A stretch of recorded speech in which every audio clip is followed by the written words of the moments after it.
निर्वापणं श्रेयतैरवचन्द्रिका वितरणं विद्यावधूजीवनम् आनन्दाम्बुधिवर्धनं प्रतिपदं पूर्णामृतास्वादनं सर्वात्मस्नपनं परं विजयते श्रीकृष्णसङ्कीर्तनम् नामकारी बहुधा निज सर्वशक्ति तत्रार्पिता नियमित स्मरणेन कालः एकादशी तव कृपा भगवन् ममापि दुर्दैवमीदृशमिह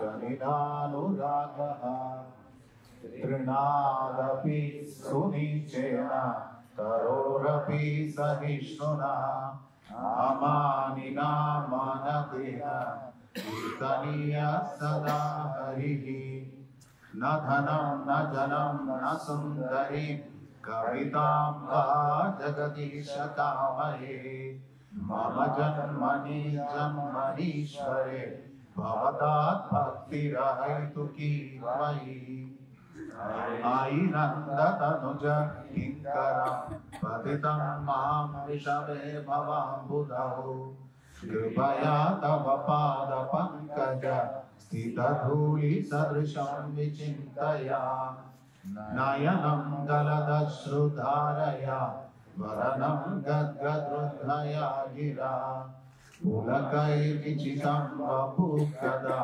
तव नाम ग्रहणे भविष्यति युगायितं निमेषेण चक्षुषा प्राविशायितं शून्यायितं जगत् सर्वं गोविन्द विरहेण मे आश्लिष्य वा पादरतां विनश्तु माम् अदर्शनान् मर्महतां करोतु वा यथा तथा वा विदधातु लम्पटो मत्प्राणनाथस्तु स एव नापरः हरे कृष्णा कृष्ण कृष्ण हरे हरे हरे राम राम राम हरे हरे। जय श्री श्री चैतन्य शिक्षाष्टकम की जय। श्री कृष्ण चैतन्य महाप्रभु की जय। О, Господь, когда же глаза мои укротятся слезами любви, повтори Твою святую, когда дрогнет на голос, и голосы на тени станут дымом, и воспевание Твою святую. Чище шашу, читание Прабхупи. Харе Кришна, еще раз доброе утро.